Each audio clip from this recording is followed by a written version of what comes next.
Oh, hey, welcome back to the Unstable Creatures podcast with me, Selena. I'm just kidding. We're not going to do the ASMR shit. I've been seeing it everywhere, and I'm kind of sick of it, except for the wax candy videos, though. Those, wax candy castles. I gotta have it. I can't get enough of it. Today, we're sitting down with a sick guest. I'm so excited. He is a professional MMA fighter, a newly brown belt, owner of Merritt Island Combat Club. He is an amazing father, amazing husband, killer human being. We talk about chess. We talk about his road to fighting. We talk about life. We talk about relationships and trust and all kinds of things, and ducks for some reason. This episode's really awesome. I'm super excited to have him on. He is a super sick human being. So this is David Zelner. I got chicken, ducks, and roosters on the farm. I'm just bleeding back with Susan the alarm. Johnny ate the grass, he's moving on the bong. Gypsy blisters never sing for long. I hope I'm not wrong, I hope I'm not wrong. I hope I'm not wrong, I hope I'm not wrong. I hope I'm not wrong, I hope I'm not wrong. I hope I'm not wrong, I hope I'm not wrong. Cool. What did you do today? Did you do anything fun? Had breakfast. Okay. What'd you eat for breakfast? What did I have? I had a banana. Okay. Peanut butter. Some yogurt. Wow, that makes me feel like shit. I had a steak and a cheese bagel from McDonald's for breakfast and 3 pieces of pizza with ranch. Yeah, that's what I had for breakfast on any given day, honestly. That's crazy. Do you eat really healthy? Yeah, it's funny because I don't really try to. Yeah. But at this point, it's what I have to eat so I can keep training on the regular. Yeah. Just because try to stay light. Right. When I train, and then it works out better that way. The recovery's a little faster. That's cool. But I don't relate to that at all, but yeah, it's my late night snack spaghetti with a piece of garlic toast. Literally, that's me. Okay, that's good. Do you eat a lot of meat? Yeah, well, I eat meat. Yeah, I'm not I don't like to discriminate too much on the food I actually eat. Okay. Dairy, whatever, a little bit of this, a little bit of that. If I know I learned a lot about nutrition because of me being an MMA fighter, so it's it's it goes hand in hand with everything that you put in your body and how you perform. Yeah, you're literally you're fueling a machine that you want to perform on the highest level, so you want to really make sure the things that you're putting in your body is going to make it work well. Yeah. I saw this one clip of this fighter that was getting shit because he was at a bar a week before his fight and was smoking cigarettes and downing Jameson shots, and they were like, oh, he's a piece of shit for that. And I'm honestly, I'd be way more scared of a guy like that than that's eating bananas for breakfast, dude. If he comes to the fight drunk off of Jameson, you're losing. You don't stand a fucking chance. Yeah, well, people on Jameson are nuts. It's crazy. I couldn't even imagine. Literally couldn't even imagine. Yeah. Well, I've actually heard of guys taking shots in the back. Yeah, that's what I would do. Yeah. A little Stolies, and I'd beat anybody's ass, dude. I'd beat my mom's ass if I'm on Stolies. Seriously, I'm people on the street are starting to piss me off if I have a little tequila in me. It's crazy. Yeah. Do you drink? A little bit here and there. I haven't really been drinking recently. I had my last beer probably 2 weeks ago. Okay, hell yeah. It was an IPA. I like the beers that are a little bit stronger. Yeah, yeah. So I don't have to drink a ton of them. Like I said, I don't really, I like alcohol. Yeah. I just won't drink 10, 12 beers I used to in high school. Right. You're not you're not a partier anymore. Yeah. Yeah. I'm the same way, dude. I have 1 glass of wine and it's it for me. Yeah. I have 1 glass of Pinot Gris, I'm out for the night. It's sad. I used to drink so much, and now not even close. A half pour of a Pinot Gris and I'm sloshed. It's sad. It's really depressing, honestly. Yeah. Well, that's cool. What do you do for fun besides beat people's ass and stuff? Do you do anything fun? Do I do anything fun? Yeah, draw. You play Wii? I play Wii, at home. Yeah. Really, at home, I'm probably watching TV, the little bit of time I have. Okay. I have a 4-year-old son, so... Oh, yeah, that keeps your hands full. Yeah, he pretty much takes all my fun. We love that. Yeah. Kids do suck the fun out of every damn thing. They really do. They destroy people's lives, but that's fun. But it's been honestly really great too. just because I feel like it's opened up a new part of me. Yeah. Like dealing with, you know, that responsibility all the time. Yeah, of course. I couldn't even imagine having a 4-year-old. It definitely... I hallucinate enough. I really couldn't imagine. Well, right now, it's crazy. It's getting better. It does get better. Yeah. Like, I actually think, like, two is hard. They call it terrible twos for a reason. Yeah, like, yeah. Like 2 and 3 is pretty hard. Once you start getting them to, like, you know, take a direction. Yeah. Then it becomes a lot easier. So, like, and it's working out perfect because I just opened up a gym. Yeah, yeah. Merritt Island Combat Club. Mm-hmm. Hell yeah, killing it. Yeah, you guys were there at the at the grand opening. I ate the whole fucking time, but yeah. Yeah. I was at the snack table. One thing about it. Well, did your ankle heal up, by the way? Remember oh that? my god, yes. He was like one of the only people that saw me eat shit on the concrete. Like I'm literally walking, and then all of a sudden, and I just fell, and my whole like ankle tore. And then he goes, do you mind a little bit of pain? Like, do you have any tattoos? And I'm like, yeah, I have a couple. And he goes, all right, so I have some rubbing alcohol. And I'm like, get the fuck away from me. You're a psychopath. Like, I'm good. You're crazy for that. I just wanted to make sure it got clean, and then... Yeah, I'll get, you know, asbestos or whatever the hell happens. You know what I mean? Like, I'm good on that.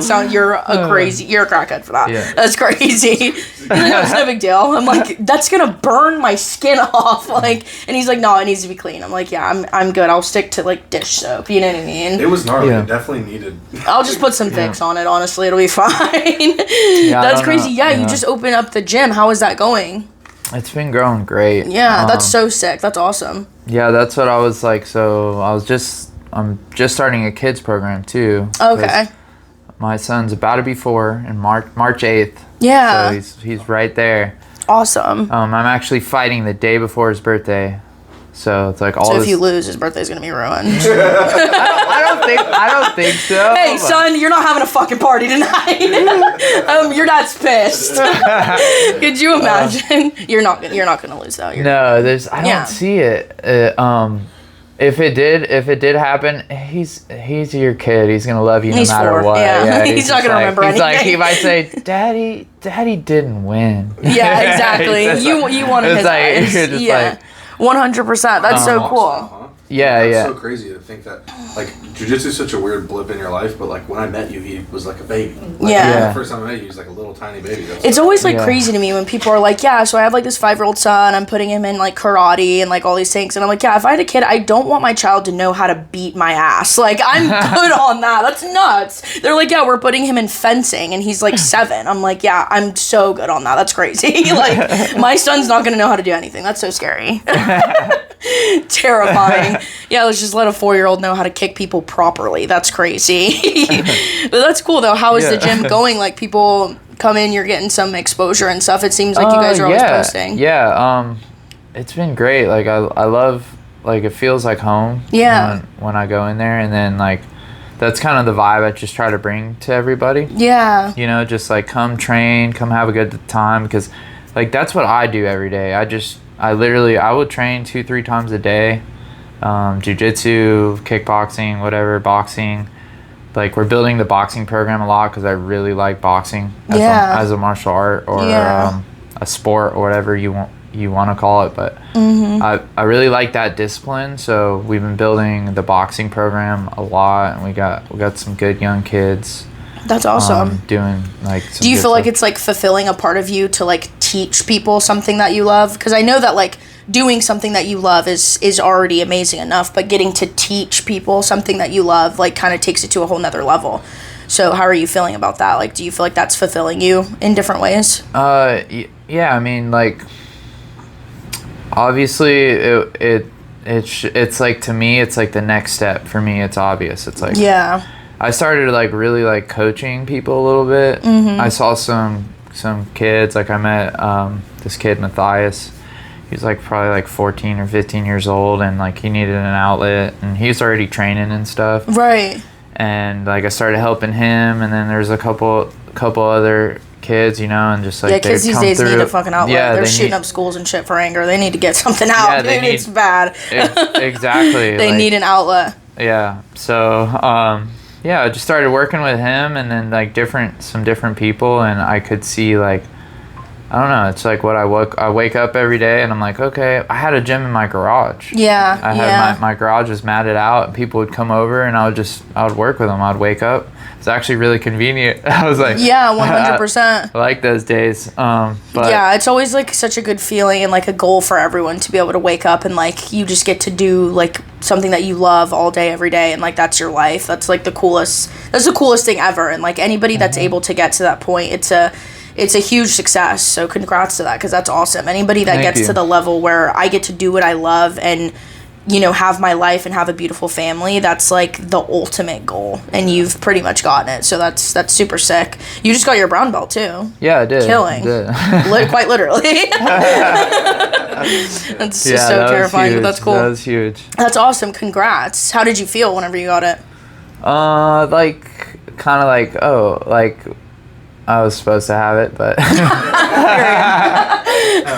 hey, it's about time. Yeah, it took cool. like 12 years, I think. You know? Awesome. So you know, everybody gets their belt at a different time. Yeah. And it doesn't mean any different things. It's just like everyone is like corny and cliche as it sounds, has their own journey. Yeah, of course. Whatever, you know. Like, I mean, to me, especially in jiu-jitsu. I love to like hear that too, because I tell people all the time, like, she has a little bit less perspective, but she knows a lot about combat already. But like people who only do jiu-jitsu, which I think some people get clumped into that when they do MMA. Yeah. If you talk about jiu-jitsu, they're like, oh, you do jiu-jitsu. Like, nah, dude, like I do MMA. Like I kickbox, I wrestle, I do more than just jiu-jitsu. It was all karate to me There's anyway. There's a lot of jiu-jitsu guys who only do jiu-jitsu that like they think of it like on a belt level because that's what they think of. Whereas like if you have a kickboxing base, there's no belts in kickboxing, dude. So it's like you almost, every room you go to, you're like, who's a dog, who's gonna beat my ass, and who's not. And if you treat jiu-jitsu like that, then you'll respect it as like, I don't care that it took me 12 years to get my brown belt. Because for the past 6, I've been a dog. It doesn't matter what my belt 100%. Was. If I've been able to tap you, who cares what color belt my belt Dude, and like anybody that can stick to anything for over 5 years, you're already like a different level of a human being. Like if you can stick to something consistently for 5 years, you are like the top percentile of a person. It could be anything. Like if you even stick to gambling for 5 years, I mean, you're killing. Like, dude, that's nuts. Like how are you still going, bro? That's crazy. Like, and they're like, oh no, they need to stop, bro. No, they don't, dude. They're killing it. Dude, so it's like, drug addiction sound great. Like, bro, dude, they're committed to the. You're committed, and you're like, you're still. I mean, crackhead is just like that's so much and they're work. still like getting job promotions and shit. Dude, do your shit. You know what I mean? You're killing it. Yeah, that's crazy. So how did you get into fighting? Like you said, 12 years. So like, how long? Well, it's been 12 years. So what made you start doing that? What made me? You might edit that out. Can't let him know he has a speech impediment. But these hands don't though. It's alright. And I might stutter, but the punches don't. Yeah, I'm good like 90% of the time. So. Yeah, it was probably the brain injury. Yeah. Do you know where you are right now? I think so. I almost walked to the other side of the pond, but I was like, Jake, you probably got to go out there and like walk him to the door. He's like, you're not in the pond. Dude. Yeah. If you were in the pond, then we knew her. Well, I saw you guys have like a ton of ducks. Like, there's so many. They're terrifying it though. Sounds like Jurassic Park outside. Yeah. Like, when you walk outside, dude, you're like walking around in the corner and it gets louder and louder, and you're like, what the fuck? No, seriously. There's so many. Yeah. I'll be like walking to my apartment with the Chipotle and they smell it and they just start chasing me and I'm like, oh hell no, dude, hell no. And they fight like crazy. Like you'll be sitting. I don't care if it's against the law. I will kick that motherfucker. Like. And one will just like take off and fly in a straight line. You're like, oh, it's about to go down, and they're just like hawking down a fucking. And they just go at each other. It's crazy. So scary. So scary. They're so territorial, but there's 1,000 of them. So yeah. How the fuck do they? No, seriously, and they're like they're the maintenance guys have to be picking up a dead duck like once a week. Oh. You think? I mean, how many? If we, dude, I run one over at least once a week. So it's Peter, you didn't hear that, but yeah. Wait, go back to how you got into fighting because I'm interested. Yeah, how did you get into fighting? Like, when did you learn? Like, oh, I kind of want to punch people and stuff. I don't know. Like, I think when I was like 14. Okay, that's about the time where all the picked up aggression. And like some kid like grabbed me by the neck and like, dude, I hit him with a perfect right hand, and dude, he was just like over it, and he was like You liked the scared look in his face. Yeah, he was a grade or two older. Oof. And and then where is he now? I don't know. Honestly, I don't even remember. I don't even remember his name. But she's asking the hard hitting question. But yeah, I just for some reason, and and made me feel better for some reason. Yeah, I wonder why. I'm there with you. Right, exactly. So where's your dad? Do you talk to your dad? Did you have mommy issues? What's going on? Okay, so you just you realized that physical aggression, you kind of liked it a little bit. So did you just walk into a gym, or did somebody Well, no, I saw what the UFC was, Oh, okay. Yeah, even Tito Ortiz, I don't know. You were just Anderson watching Silva, it on TV. Yeah.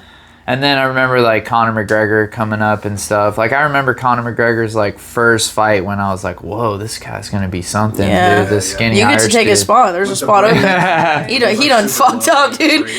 Yeah. You can take his vibe 100%. He's canceled. I don't know if you heard. He's out, bro. There's a spot open, and they're looking for a good guy that doesn't do terrible stuff to women. So yeah. The spot's open. You could take it. Okay. You you look like him a little bit. You got to be a little more angry though. I gotta scream at the weigh-ins and stuff. So when was the first time you joined an MMA gym? I don't know if that's what. I guess started doing jiu-jitsu I probably an actual gym I was 20. Okay. Yeah. Cool. Yeah, pretty late actually. But I would play around with my friends before then. Okay. The classic watch a video. Yeah. And those fighting videos back then really they were something else, dude. Fighting videos back in the early 2000s were it was terrible. You literally could just fight homeless people to death and no one would say anything. It'd go viral. Some backyard with one oak tree that has sand because they don't take care of the shit. You know what I mean? They're just, all right, this is how we're gonna do an arm bar. I learned this from a guy in Kentucky. Yeah, I remember the first time I saw somebody get knocked out unconscious in person, and it was terrifying. It was it was really scary. It was a school fight, and I think it was in high school. And it was this one really big, he was a fat kid, he was huge, right? And this one football player kept messing with him and wouldn't leave him alone, And my thing is I understand you're picking on a guy, you know what I mean? It's shitty, but bullying works, okay? I'm an example for it. So bullying, I'm pro bullying, but they were messing with him and they didn't think he was gonna do anything because he's really quiet, you know what I mean? But when you're the size of fucking Shrek, dude, who knows how hard you can punch? Oh, yeah. And then the fat guy punched the fuck out of this football player and knocked him out cold, unconscious, right in the hallway. And I saw it and it was terrifying. Oh, at your school? At my school. Wow. Knocked him unconscious and he was the football player was a little bit smaller? A little bit smaller, yeah. No, but he wasn't still, tiny. Just caught him was he looking at it? No, he would. That's the thing is the guy hit him from behind. Yeah, he didn't. Those are the ones that always hurt you the worst. Yeah, it hit him from behind and he just went straight to sleep and knocked out and was shaking a little bit and everyone was laughing and I was I don't think that's very funny, but maybe it is a little bit. He probably deserved it. Yeah, I think he went to jail recently. I don't know. I don't like seeing people get knocked out. Honestly, yeah, it's scary. But it's a part of it. It could happen to me. It could happen to my opponent. Yeah. We kind of both go in there. I assume that we both go in there kind of knowing that. Yeah. It could happen. Yeah. But that's why I train every day super hard because I'm that's the last thing I want to happen. Of course. Is to get slept. Yeah. Yeah. But if it does, it's happened to me once before, and how did it feel? It didn't hurt at all, and then literally woke up and didn't know what happened for a little bit, and then eventually you kind of figure it out. Yeah, you come to. Yeah, I've only fainted once. At least this time didn't hurt. That one time that I got knocked out, I ran into a kick. It was my fault. Oof. That pretty much I got slept. Yeah. But but that's what we do. We're going in there to do that. That's the goal of, literally that's the goal of fighting because that's how you get paid is you got to finish the person. Yeah. You gotta either submit them or knock them out. Mm-hmm. And the people who get paid the most in fighting are the people that can knock people out consistently or finish them consistently and be dominant. So But you know, and then on another sense, it's a show too. So you got to be a showman as well. Exactly, you got to be a performer at the end of the day. Like that's so true. Because like I feel like even if someone's not like really good at fighting or they're not like super good at everything, super technical, if there was like that one guy that was at the fight, a local fight, and he was a complete performer. David, I literally looked him up on Instagram. Like, people were obsessed with him because of how funny he was. He, like, knocked the guy out and then just started, like, humping the air and was, like, acting crazy. It was so funny. And to me, that's so much more entertaining. That's why, like, Conor McGregor rose to the top, because he was, like, such a, like, performer and didn't give a fuck, and you know, like, just this whole, he was a psychopath. He is a psychopath and apparently a rapist, but he is literally an actual literal certified psychopath. So yeah, you do have to be a performer. You're right about that. Yeah. So that this Conor McGregor stuff, is it pretty new, or like? It's probably within like the last 6 months. Oh, okay. And I mean, this is coming from someone that was a die-hard Conor McGregor fan. Like, I obsessed with him. Like, I had the lock screen, had the stickers. I mean, obsessed. And now he's canceled, so I'm right back to Cowboy Cerrone. And we're right back to square one. Back to the basics. To the basics. That was the default. Yeah, I love Conor McGregor. I mean, I loved him a lot more, like, who his persona was coming up. Yeah. He threw the chair. Yeah, he's a maniac. It was a dolly. I think it was a dolly. Yeah, he's a psychopath. Yeah, he's I hilarious. remember that was crazy. But that's when I saw it. That's when I saw it going the other way. Like, I knew after that, like, literally the dolly, that was it. I was like, whoa. It's starting to go too far. Yeah. The flag and the, you know, jumping up and down and, you know, all that stuff, that was cool. And then he took it too far. But then he comes back and he breaks his leg in a fight. Yeah. It's one of the most viral things of all time on the floor with Joe Rogan. I mean, the memes still get shared, bro. Yeah. Like, him sitting like, your mother, I mean, what did he say? Your wife was in Medea? That was good. He's undeniably a showman. Yeah, he's a troll, and it's hilarious. You can't tame him. He, like, tries to tame himself, and then he just, Yeah. So you travel a lot for fighting, too. You, like, travel? Yeah, I like to, actually. But, lately it's been, like, Mississippi. Oh, jeez. I've been to New York. Okay. Yeah, I fought at Madison Square Garden. You did? Yeah, I didn't win that fight, but I did fight there. Was that for PFL? That's awesome. It's for PFL, yeah. Dude, that's a life-changing experience. That's so cool. Yeah, it wasn't an actual big one. It was like the Hulu theater one, but still, like, super cool. Like, you're in the back there. Like, they had us in a nice hotel across the street, so we just, like, literally walked there to the fights. That's awesome. Yeah. What's the craziest place you've been, like, because of fighting? Like, what do you feel like is the craziest place or craziest situation you've gotten into? That situation? Well, like, I don't know. It's usually actually like, have you traveled anywhere nuts? It's pretty chill till the fight, and then everything. No, that's true. Everything's cool until we're about to we're about to lock us in a cage. I'm all good. No, that's so scary. You're just staying in, like, a nice hotel usually, and, you know. You're just kicked back and relaxed. I chill. The last couple of days, like, everything's done already, you know. Yeah. Have you gone anywhere sketchy? I'm trying to think. Where is, like, the farthest you've been? The farthest, like, probably California. Oh, okay. Yeah, I haven't fought overseas yet, but that I've been wanting, like, dude, I would love to fight in Thailand or something, do something like that. Yeah, they're a lot smaller over there, probably easier. Yeah, they're skilled though. Yeah.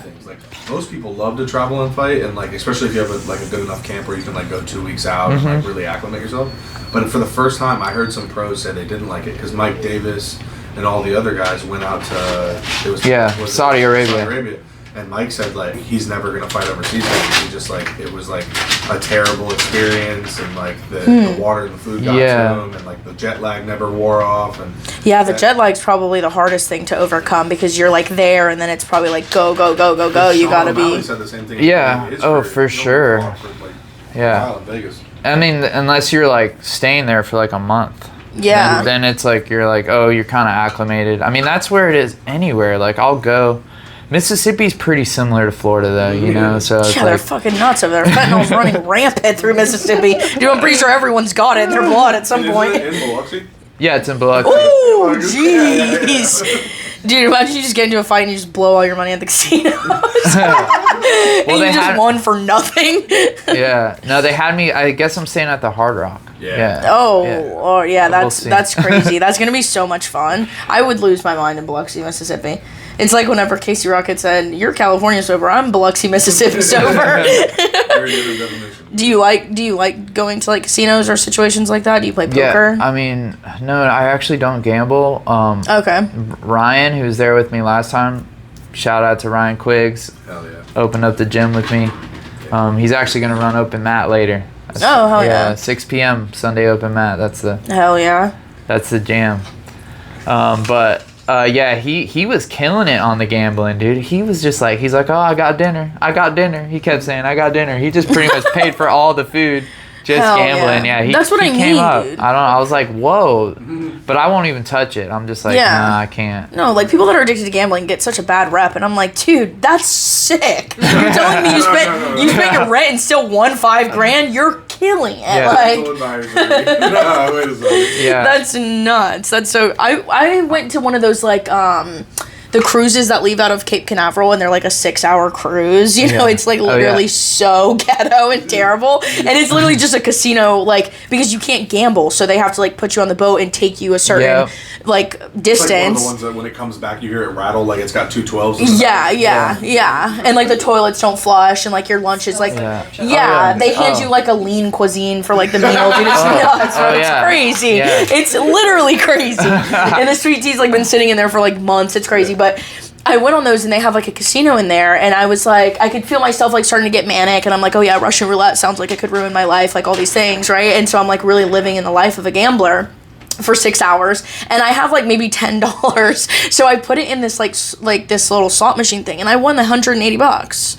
Nice. Yeah, played it again and lost it all, but still, like it was. I was feeling on top there. Yeah, you gotta know when to, you know. You have to know when to pull. You have to know when to pull out. Yeah. Absolutely.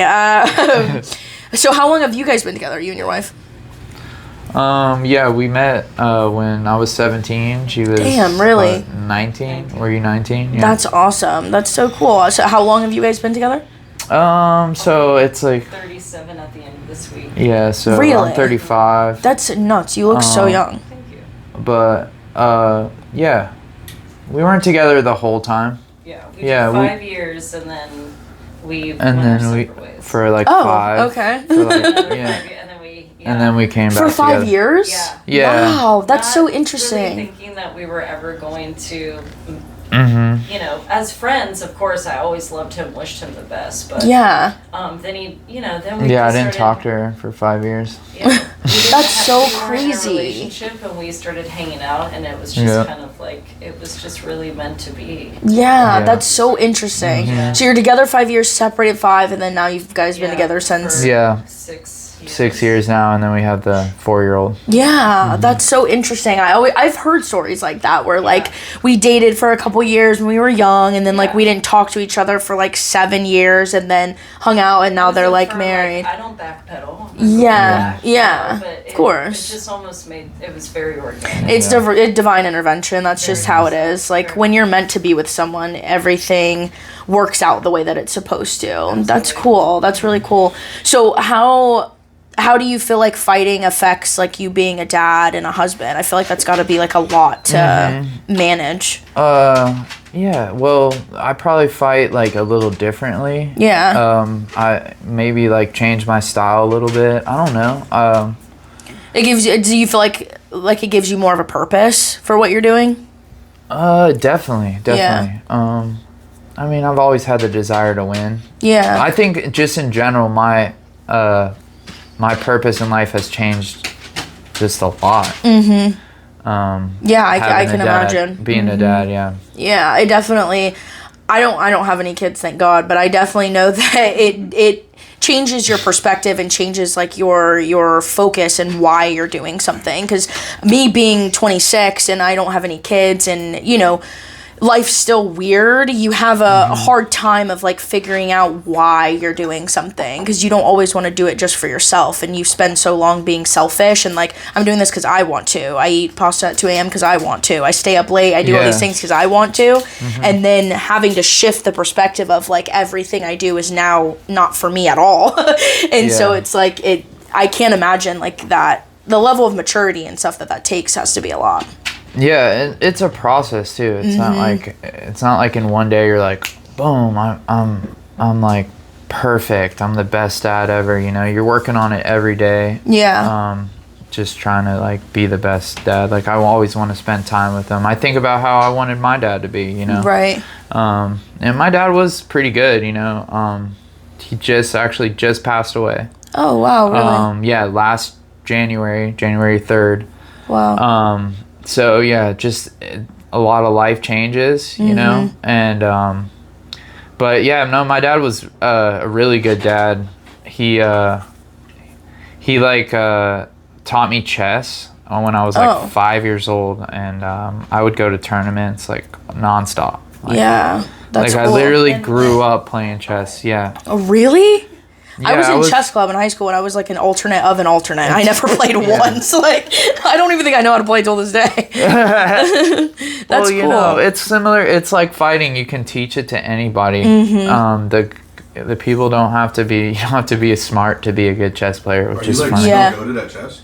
Yeah, I'm on USCF rated. I don't know if I have my memberships current right now, but that's cool. Seriously, dude? Yeah, dude, that's so cool. No, I had no idea. Dude. Yeah, he's out there breaking legs and breaking queen pieces. He's killing it. By the way, I hate to I'm not surprised. Like you're super like we were talking about this like. Well, like I said, you don't have to be smart. I am a testament. I'm a testament that it's not true. you do have to be smart to play chess. I don't give a shit what anybody says. You also you just have to have focus. Be smart to be a business owner and a brown belt. So yeah. Serious too. I think it's really more so about your level of focus and your agility with your ability to focus on something for a long time. Because that is my biggest downfall, is that I can't focus on something for shit. Like if it's past 30 minutes, I'm like tapped out. And so like chess is like, oh yeah, we played for 2 hours. That's crazy. I would have been passed out on the floor. That's nuts. I can't focus on anything. So anybody that has the ability to like lock in and focus for a long time, that's definitely probably a little bit of autism. Can you talk to me more about being a competitive chess player? I want to hear more about it. So you like I know you as a fighter, and I know you like we've rolled a bunch, and I want to know like. I want to hear you like what you. He said, "If this fighting thing goes to shit, I'm coming for blood with the chess pieces." You know what's weird is like she can even attest to like my algorithm. Like I actually have a lot of chess videos on. Like you remember, like you've seen my like I follow that shit like to a certain extent, but I don't play chess, so it's like I'm intrigued in it, and I want to know like how young were you again? Like 4 or 5, my dad taught me. So like I don't really remember learning how to play. Yeah. Like, wow, that's a cool. Yeah. That's like a language. Yeah, you don't remember exactly. It and you still know it. That's yeah, so cool. my first tournament was like 5. I mean, that's what my dad was crazy. He's like, you're gonna be a good chess player, you know, like he was from Russia, so it's like you're gonna be a good chess player. Oh yeah, he definitely can take Connor's place. You've got it. Yeah. That's crazy. So, and then this is war. Yeah. That's it. Honestly, people want to give parents like that a really bad rep, because my dad was the same way with like softball and volleyball. Hyper competitive. Everything you do, you are the best. You're gonna be the best. If you're not, perfect practice makes perfect. You don't just go to practice and bullshit. You have to be perfect all the time. Play, beat these girls' asses. Like he made me be in flag football. Like I mean the whole 9. And people give parents like that a bad rep and think that they're shitty parents or they're pushing their kids too hard, but that's the shit that makes you a different kind of person. You're a different human being than like everybody wins an award because they're participating. That's stupid shit. It's not real. Competition is important for people's development, and especially if you becoming an MMA fighter, anything, comedy, you have to have a competitive like drive to you.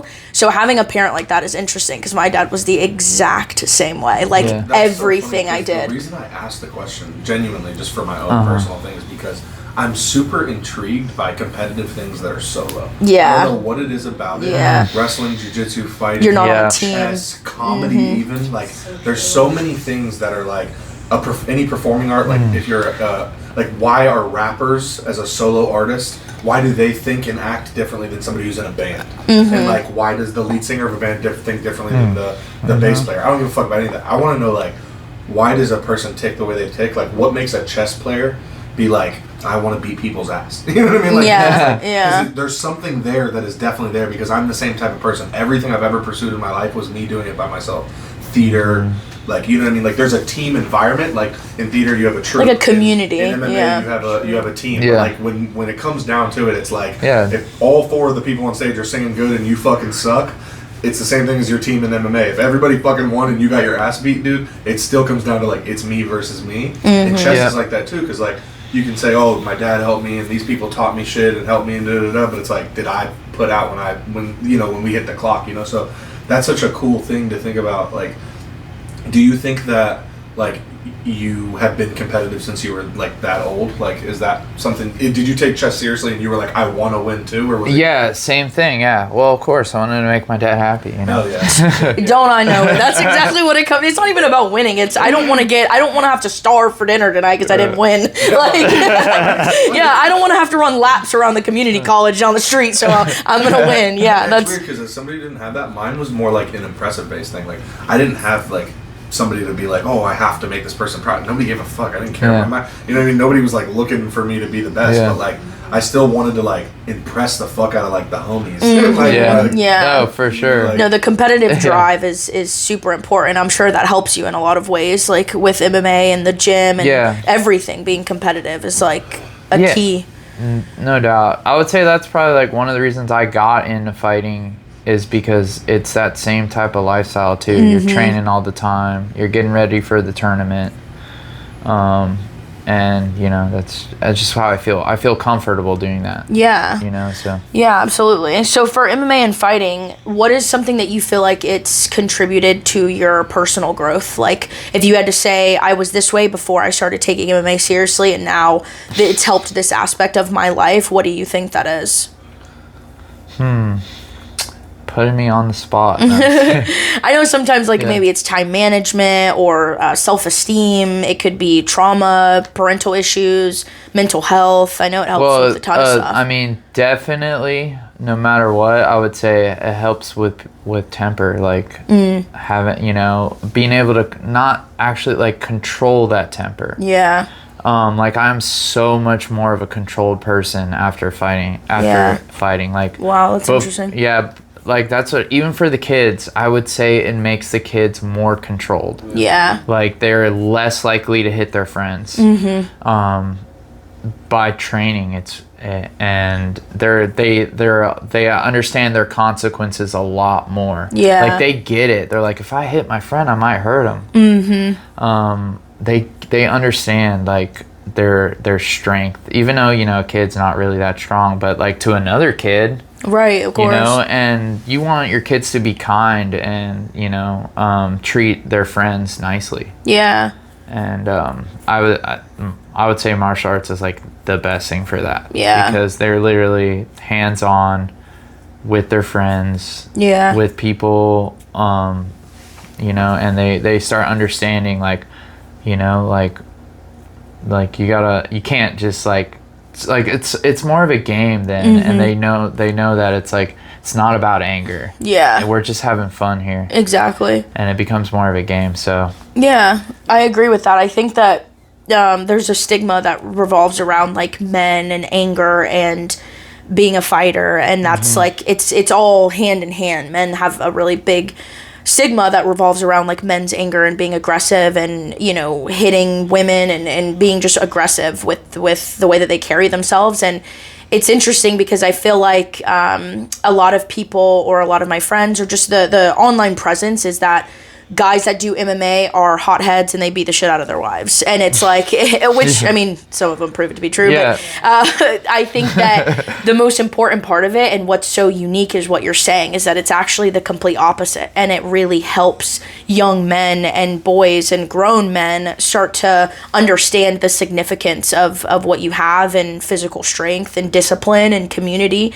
And it's interesting because ever since I started dating Jake, I've been around fighters and men that are hyper masculine and this is the community, this is it, and naturally that would be like super uncomfortable for someone like me, but it's actually the safest I've felt in a long time. Like for a lot of things, I'd rather be in an MMA gym with a bunch of strangers by myself than at a bar, you know, in downtown Melbourne by myself. Definitely. So it's interesting that you're saying that, and I think that it's a really cool topic, and it's something that's actually really sick, and something that's cool to watch is men have an outlet that's super healthy and awesome and something that really brings community in it. And there was a part whenever we went to Austin that I got really emotional about it because it really like touched me to see men have a community that boosts mental health and support and like all these positive things that men don't have outside of that, you know, like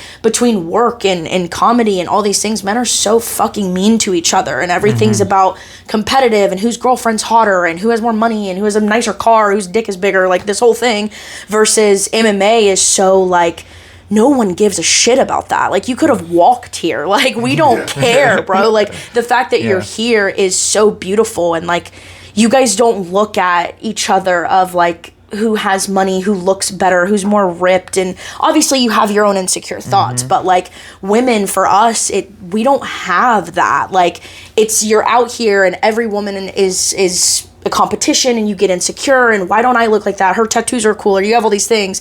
And it's so cool for men that are in the MMA community to have that outlet. And it's such a beautiful, like, raw thing to watch. It's super sick. And I've fallen in love with it because of Jake and like just seeing fighters come into community and like really watch you guys who come from rough patches and bad walks of life and all, you know, financial statuses and families, and some of you are dads, some of you are married, some of you are not, like, and it's really cool to see.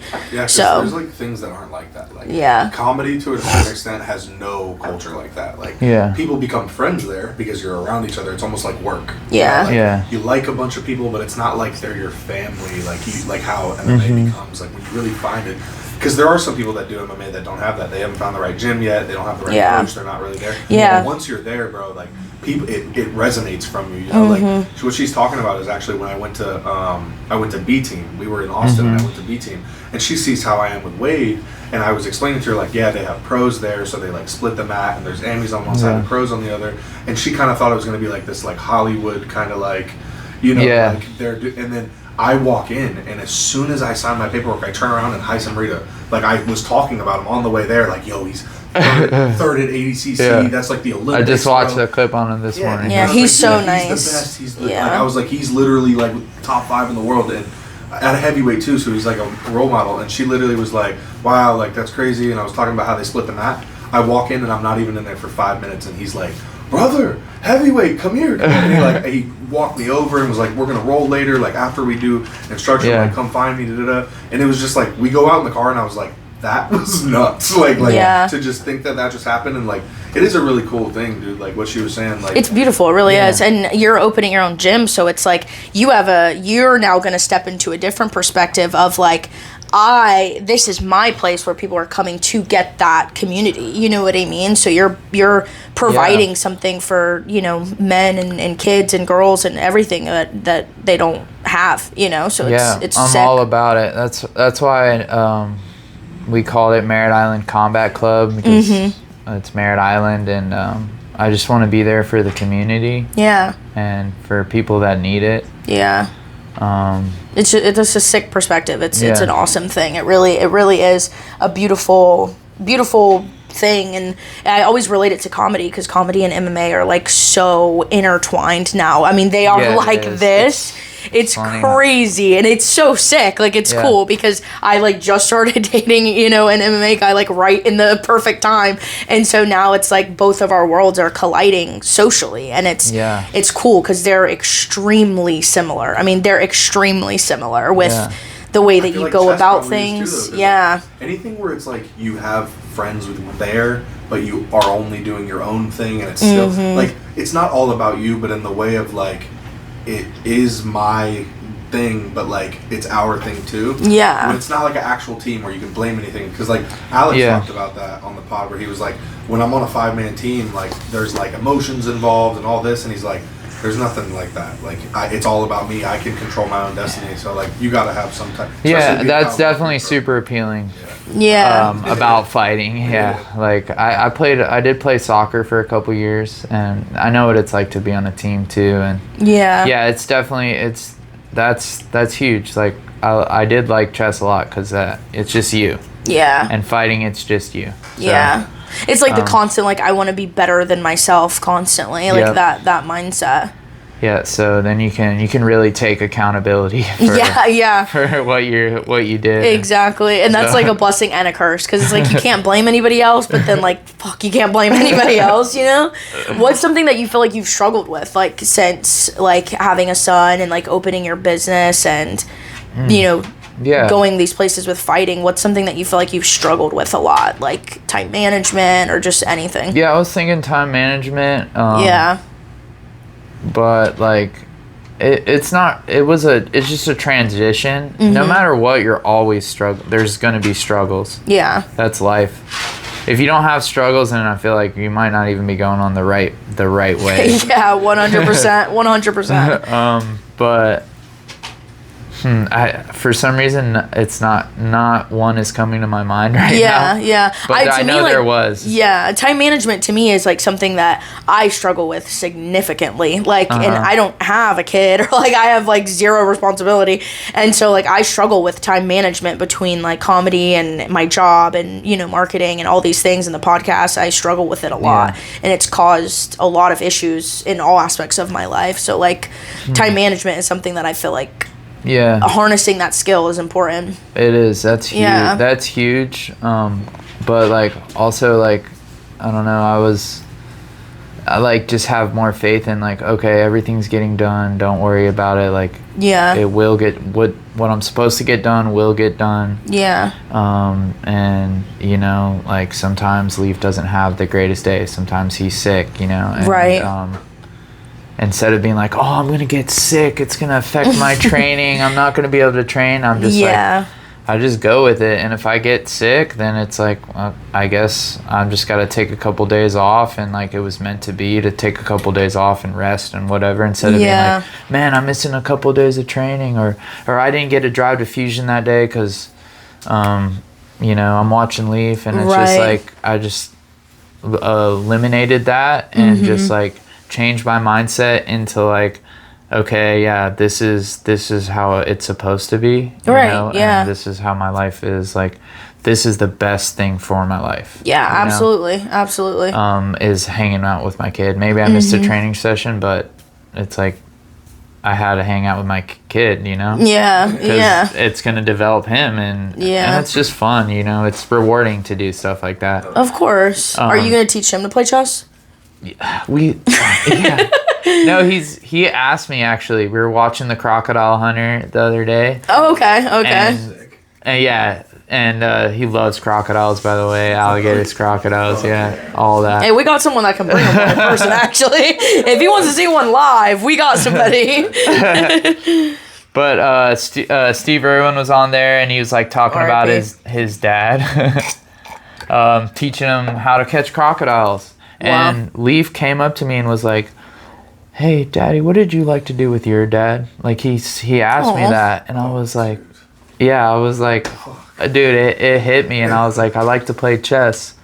And he grabbed the board over there. He knows where there's a board, and he went, and then of course like half the pieces are missing because he just like throws them around everywhere. And he put it out on the couch, and we set it up, and we're like kind of moving the pieces and stuff. And so I think he's really close, I would say, in the next like 3 to 6 months, he'll have the whereabouts where he can definitely learn how to all the pieces move, the rules. That's the thing. It's like you got to be, you know, it's the same thing with martial arts. Like I'm right there at the cusp with a lot of these kids where it's like they're 4, they come in, it's like playtime. But then for like 10 minutes, I can get them to a 1-2 sprawl, 1-2-3 kick. Like I can get them to do it. Yeah. But they're not really actually doing it yet. MMA, where like they're sparring each other or whatever, wrestling or actually doing the drills. Yeah. But it's like right there at the cusp, and that's kind of how Leaf is too with chess and definitely even with martial arts too. Like he, like I'll ask him to do like hit mitts. He doesn't want to hit mitts. But then I see him over there in the corner like throwing perfect straight punches. Like, I'm like, what? You tell him to go to bed, and he's like, bah, bah, bah, like perfectly, and you're like, wow, that's interesting. Yeah, so that's hilarious. Yeah. He's like driving the hip and, you know. Yeah, exactly. Like, oh no, he puts the dummy in an armbar. Like, yeah, he's been doing that lately, like a pretty solid armbar. And I'm like, dude, well, why don't you do that on me? That's hilarious. That's so cute. Absolutely so jealous of that. As somebody who wants to have a family and children, like I hope that. Yeah, he puts my little dog in an armbar, like just to play with her, and is like like to her, and she's just for like teddy bears and shit, and I was like, bro, and she's literally like a 10-pound little dog, and she just. That's so funny. That's so cool though. Do you feel like having a son has you made you more motivated for the kids class and stuff, like help you? It's literally the reason why. Otherwise I probably wouldn't have a kids class. Yeah, 100%. If I didn't have my own kid, but that just brings that like fatherhood type of vibe to the whole thing. Yeah, I mean, like, but the thing is, I care for all the kids, like, and even like Matthias, when I met him, he's 14, and I'm seeing this kid, and he's just like, kind of like maybe going down the wrong path or whatever, and I'm like, asshole. I'm just trying to like steer him that way, and like we have the boxing coach Pat at the gym too, and he does the same thing for the kids. Like he sees the guys, and he's just like, hey, you know, like, do this, like, don't be doing that. Like, that's not gonna help you. Don't get angry. Don't yell at your girlfriend. Right. You know what I mean? That's not gonna help you. Yeah. You know, don't be mad at your mom. Like, it's so important. Like it really is. Again, it's like another thing that's super emotional, and like the deeper part of it that a lot of people don't really talk about is like the things that you're teaching young men and how to like, you know, navigate their emotions, because if they don't have someone to show them, they have no idea, you know what I mean? And they think that yelling, screaming, punching holes into your wall is like normal, and that's just how you deal with it. And so it's a beautiful thing to have people to contribute to the community like that, and it's so incredibly important. Yeah, it's super responsible too. Like, I think that there's this notion that we should like allow men to be men, and like it seems like successful guys like yourself, and like we had another guy on the podcast named Jari, who's a pretty big comedian in Orlando, and it feels like all successful men, especially ones that didn't come from like the best environment, they all say mentorship's important. And like I've been preaching that since I was young. Like I never had a dad, so like when I was 15, I was not scared to be like, I need you to teach me how to be a dude. Like, you know what I mean? Like my foster dad was a really good guy.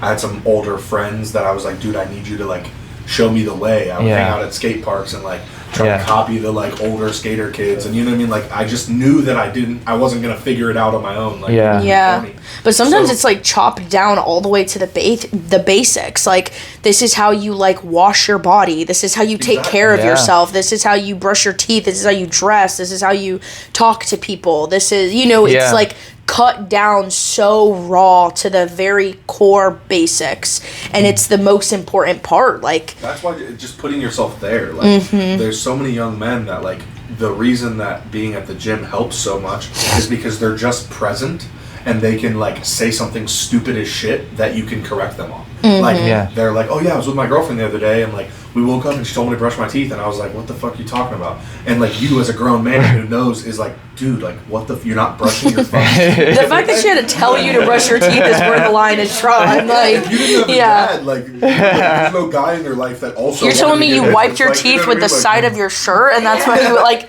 get out. Like and so like mentorship's so important for just that reason. Like that's why it's important for like guys to be like, yo, just come to the gym. I'm even cool. Like her dad, super great dude, and like he just like has a mentorship thing where he'll like hang out with him for a couple hours, because that's another thing. It doesn't have to be the gym. It's also just like you can hang out at a Burger King for 2 hours, and he's eventually gonna say some shit that he needs help with. Like, he's a young kid, dude. Like they're fucking. It doesn't matter if he's from a broken home. Like they just fucking have problems that they need help. You know, it's like so. Like, dude, being in that environment to like cultivate that is so sick. Like, it's a super cool thing. Definitely, and it is about community. It's about who you're hanging out with, and like that was the next question I was going to ask you. Do you feel like you have like your dreams and aspirations in your life that you started to hang out with different people and you choose your friends and your time differently than you did when you were younger? Yeah. Well, I don't know if I'm not really choosing. Life's just kind of providing me the people that are right for me. I'm just more open to like receiving it. Yeah. Kind of and that is one thing like I do feel like you got to be careful with in life is who you surround yourself with. Absolutely.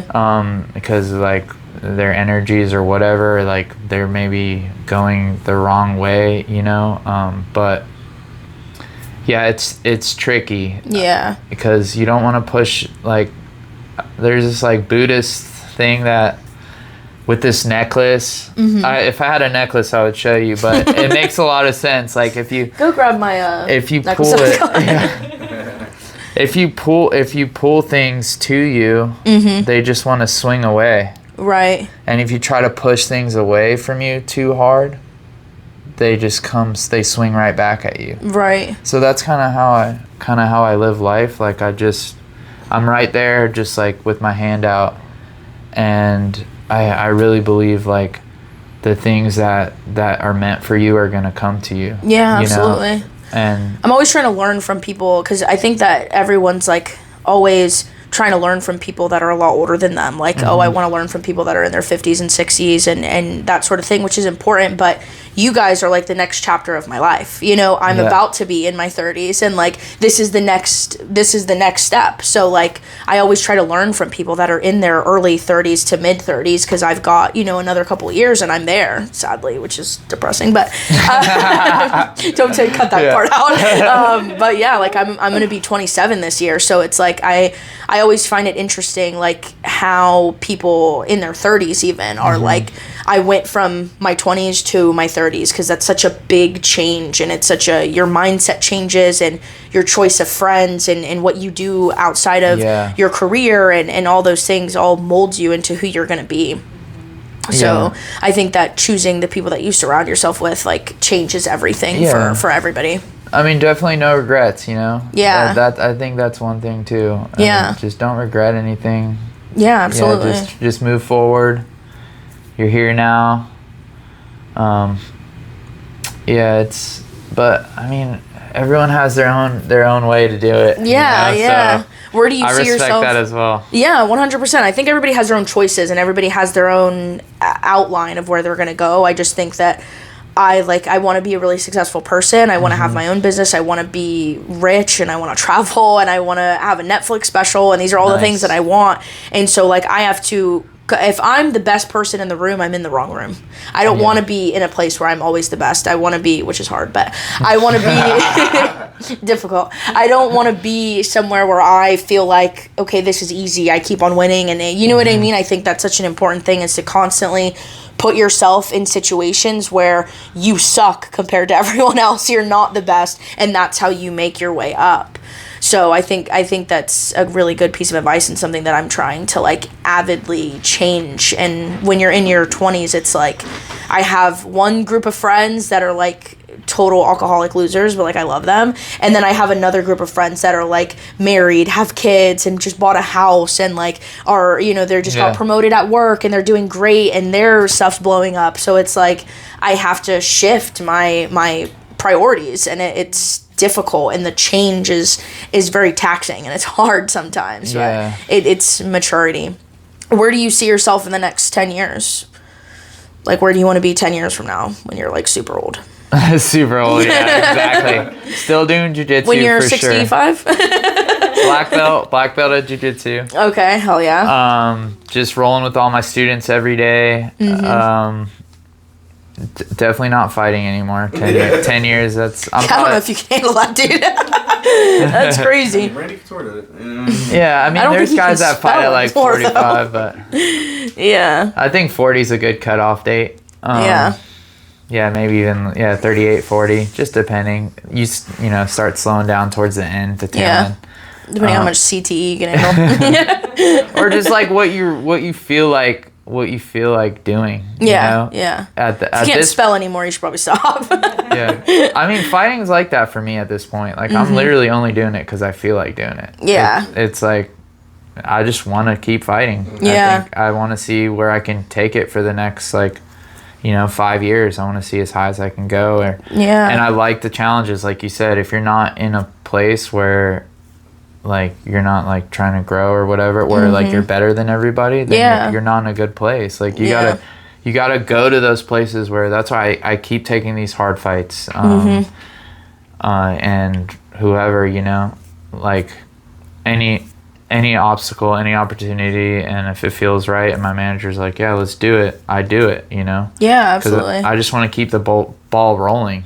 Yeah. 100%. Many fights as I can. Yeah, and you only get one life, dude. You're only going to be young and capable for only a certain amount of time. So if you're still able and you're still doing it, that's the best thing you can do. Yeah, absolutely. And as a future coach, dude, what better marketing than this shit worked? yeah, 100%. I think about that a lot too, because as a blue belt, I've been doing it 3-4 years now, and I have the ability to help people. White belts and newer blue belts, and even just upper belts that don't play the same game as me, you know what I mean? I have my own style of jiu-jitsu that I realize now, how important it is to compete, because even you as you want a business owner at the highest level, where it's I literally will get clients if they see that I win fights and I can teach them the techniques that I use to win fights. Yeah, absolutely. Whereas even on my level as a hobbyist, because I genuinely don't think I'll ever fight. I love to train with the good guys, but I don't want to do that shit on a stage for money. Yeah. And so for me, I see it as a professor one day. You know what I mean? I don't even think I want to own my own gym. I just want to be able to go to a school and have a Wednesday night class that's online, Yeah, and, totally. And for that, you have to compete, because you got to be able to tell your guys that you're learning from, oh yeah, at this comp in this year I did this to this guy and it fucking worked, and you know what I mean? So for you as a business owner, it's even more dude, do this technique and you'll win fights like I did, Yeah, absolutely. For sure. I totally feel like that. That's another reason why I want to keep fighting, because it's it proves that what I'm teaching is legit. Yeah. And that I'm paying my dues to be a coach, to be a teacher. Well, yeah, because we're all humble. We go to gyms all the time, and you don't have to be any type of name, but if I roll with you and I feel that you did some shit I want to learn, I'm going to ask you about it. Yeah, of course. The thing about fighting is you're going to attract people that have never even met you, because it's I don't need to roll with that guy. I saw it on video. He knows what the fuck he's talking about, where it's some random one-off professor in some town that you cross-trained at. You might learn from him, but it's not you knew about it. Fighting on camera, fucking, it's somebody will send people to you, I've heard of coaches doing private lessons with people that are from across the world that they've never even met one time. They talk to them on social media, but since they have videos of them beating the shit out of people in Muay Thai fights in Thailand, they're I'll definitely learn something from you. Yeah, definitely. Do you feel it's hard for you to watch him fight? Do you feel it's uncomfortable or scary? Well, it's definitely nerve-wracking. Yeah. I'm extremely confident in him, and I'm very supportive, because this is what he loves to do. When we met, he loves surfing, so we packed up and moved out to California, where there was better waves, and lived in our 2004 that was sick. So that's insane. He could catch the best rides, but I was in life. I was in the moment, so I don't regret it whatsoever. But I'm not ever anyone to damper anyone's passion and dreams. So I support it 100%. Yeah. And I'm confident in him. I mean, when we first started dating, he didn't mention it, but him and his brother would call these big Brazilian dudes out that they stole his wave in Cocoa Beach Pier. Lord, you're nuts for that. Yeah. He the dude threw his surfboard at his head and hit him in the face, and his brother and him just start going at these two huge in the water. right outside the water, they called him out, like, get out here, bro. You know, No. I thought, like, waves was peaceful. I was like, bro, it's everyone's waves. Like, this is there's like so many. Like, hold on, what's going on? And they're like, get out. Yeah, and they start fighting each other. But so, I mean, I'm confident. And I felt better for a couple weeks after that. Got a little aggression out. Absolutely. Because he said this thing a couple times that resonated with me, and that he just said he's resolved from the beginning. Like, he trained, like, I can imagine that you probably feel the same way just because you train so much, that, like, it's like, bro, like, I'm working. Like, there's nothing more I can do. So I'm going to take fights, and I'm going to use what God gave me and what I've been working on. Yeah. And then, like, if it doesn't work out, it wasn't meant to be, because that is, like, one thing that keeps me from competing is I'm, like, terrified of, like, hurting myself or whatever. And it's like, bro, like, you're either gonna like go and not get hurt and get to fulfill that, or you're gonna be scared and not do it. You know? So it's like it's an interesting like perspective. 100%. Alex is so heavy on that. Like, and I feel like I hear that from a lot of like professionals or like up and coming that are about to be professionals. It's like almost all the MMA guys I know that are like pros. They're like, yeah, bro, like I just train as hard as I can and like I don't worry about it. You know what I mean? Like, there's a lot of visualization and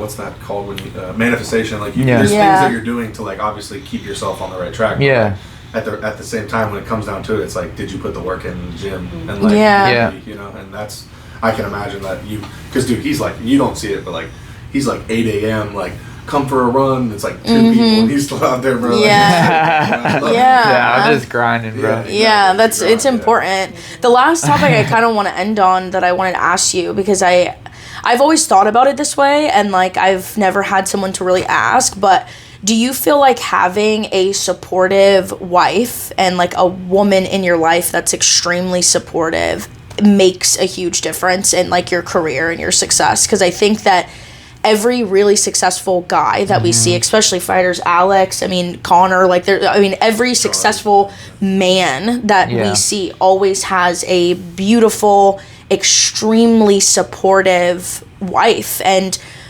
behind every successful man is a successful woman, and that's just the fact.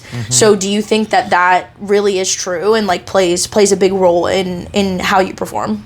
It 100%. It 100%. And she said, "I be careful." 100%. Can you step outside? Cover your ears. Hey, so can you call the fucking cops? He just takes a deep breath. Like, you're worried about me being harassed. It's the other way around. 100%. Because she seems really supportive of you, and I've noticed that men that go really far and go a lot of places have a very supportive woman by their side. So do you feel like that really helps you in a lot of ways? Yeah, I definitely do. That's why she's coming to this. I don't think I've ever lost a fight with you there. Period. So she's coming to Biloxi with me. And Leaf, and we're gonna celebrate the win. On Leaf's birthday. But I definitely think it does. It's like you're pulling. The way I describe it.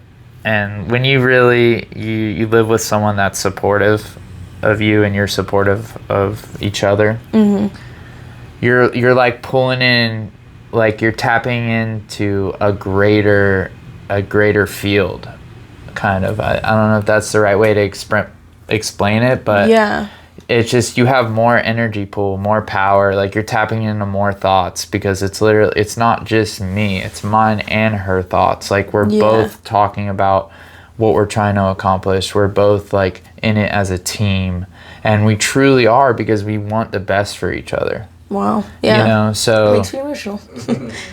So it's like she wants me to win this fight just as much as I want to win this fight. So it's like she's just like right there with me, like trying to make sure my meals are right and make sure I'm sleeping. And like if I don't really have this issue, but if I'm like not feeling training, like she'll be like, you need to go to training. Like this is what you need to do.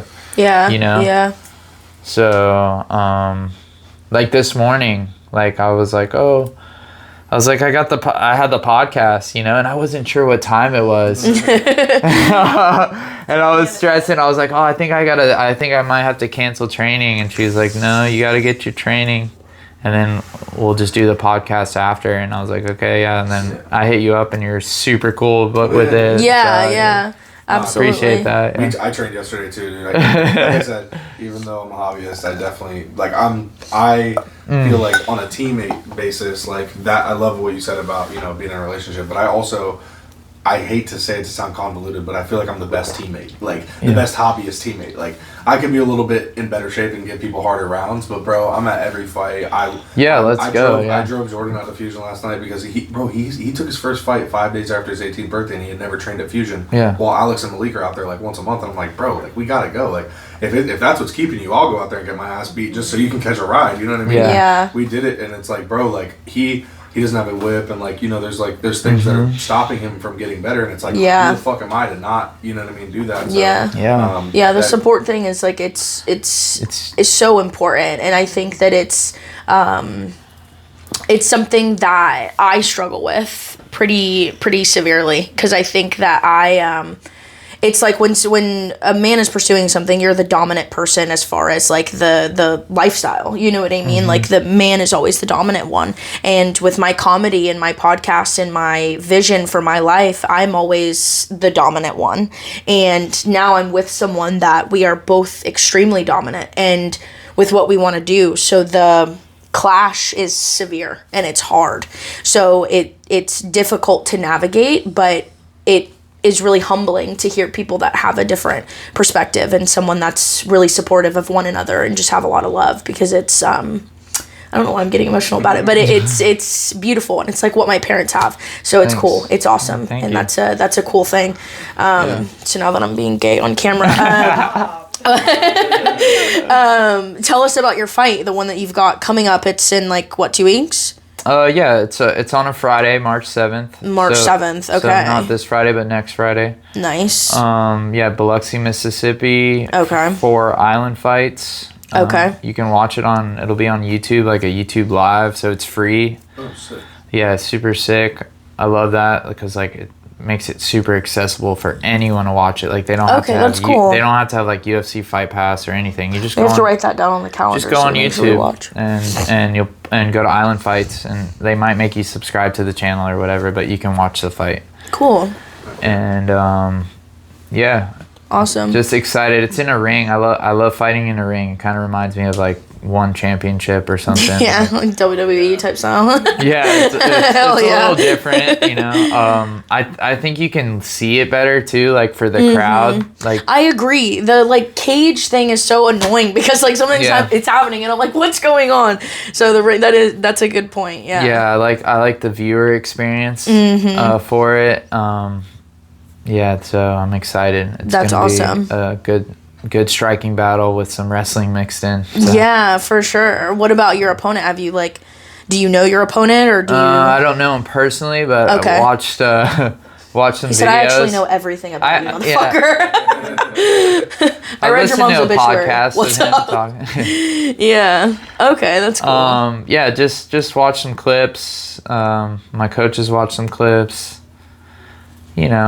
I know as much as I need to know. Yeah. So exactly. Which is not much. I know that he stands on 2 feet and he breathes. That's awesome. So what are you doing right now to kind of prep? What's your mindset like? What's the vibe? What are you doing? Just like sparring. Okay. 3-4 times a week. Awesome. Then some little bit of strength and conditioning, like explosive stuff. Some running, just some, basic, just all the stuff I usually do. Awesome. Having the proper diet, I'm not eating pizza right now. Even though I could. That sounds awful. Yeah, I could eat pizza. I love pizza. I know, I do too, actually. But yeah. I could probably have a pizza or two, but it's just I'm sticking to, what I know works. You can hit the Pizza Hut buffet after. Yeah, exactly. Yeah. The Pizza Hut buffet is nuts, dude.